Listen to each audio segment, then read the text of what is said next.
นี่พี่น้องมาเบิ่งเส้นทางไปให้เขามันนี่เขาสิไปให้ไปเจ้ามาเบิ่งเด้อพี่น้องเด้อว่าให้คอยมันยากซำใดพี่น้องโอ้เส้นทางเขาก็ขี่รถจักรไปขึ้นมา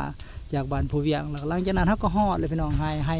ฮอดให้เสียยศเลยพี่น้องโอ้ยเขาก็สิจอดรถจักรไว้นี่แหละพี่น้องเนาะฮอดให้เสียยศเขาก็จอดรถจักรป้าให้เสียยศก็มีแต่ต้นยางพี่น้องจะแม่นสวยสดงดงามพี่น้องจะแม่นงามยางเพิ่นก็หลังจากนั้นเขาก็ไปต่อพี่น้องให้คอยนี่ยิ่งอยู่เทิงกว่านี้พี่น้องบ่ได้อยู่ต่ำแล้วนี่อยู่เทิง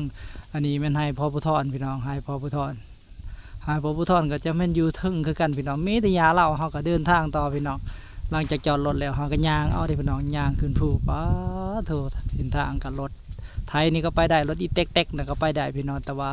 รถมอเตอร์ไซค์นี่ก็ไปได้คือกันแต่ผู้น้องเขาก็ย่างขึ้นมาเนี่ยมาเบิ้งพี่น้องว่าเส้นทางเนี่ยมัน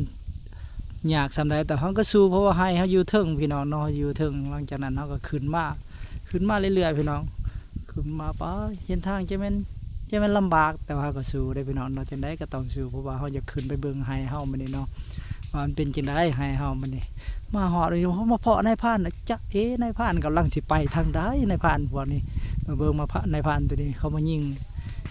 นกเนาะพี่น้องยิงนกกินหมากให้เนาะพี่น้องเนาะนายพานพวกนี้เอายางน้ำกลนนายพานเลยพี่น้องเนาะกำลังเห็นนายพานสิคืนผู้ด้วยพี่น้องมีแต่ผู้แต่พาเด้อเนาะใกล้ขนาดพี่น้องให้คอยก็ได้กันเอายางกับนายพานยางอยากหลีกนายพานแล้วก็ขึ้นต่อพี่น้องขึ้นให้ก็ต่อว่าเบื้องเส้นทางขึ้นให้นี่พี่น้องขันใจบันเทิงอย่าขึ้นมากันแล้วกันพี่น้องขันใจบันเทิงนี้เขาก็ขึ้นมาหอดพักหนึ่งเลยพี่น้องใส่ไปจะเบื้องบรรยากาศเดี๋ยวพี่น้องป้าตัวจะเป็นงามเราสัมผัสปูนส่วนยางน้องสโนเนาะส่วนยางน้องสโนเตาถ่าน2พี่น้องไปทางบนเขาก็ขึ้นมาอีกพี่น้องขึ้นมาทางปีกับแมนไฮพอไรวันนี่เป็นเทียงพอไรวันอยู่ใช่เจ้าของเพิ่นนี่ไปอยู่ทางใดมันนี่คือว่าโบเห็นเนาะเขาก็ขึ้นพักอีกนึงเบ้อส่วนยางเตาถ่าน2พี่น้องหรือว่าน้องสโนมาผุนแมนเบิดแล้วพี่น้องเนาะเบียงดานเพิ่นส่วนยางของเวียดเด้อพี่น้องเนาะแต่ว่าเขาก็เสียกับเสียของเสียยศนำตัวนี้เป็นเสียยศเนาะพี่น้องเนาะป้าจะแม่นงามพี่น้องขึ้นมาฮอดคันทึ่งแล้วก็จะแม่นงามพี่น้องป้าตัว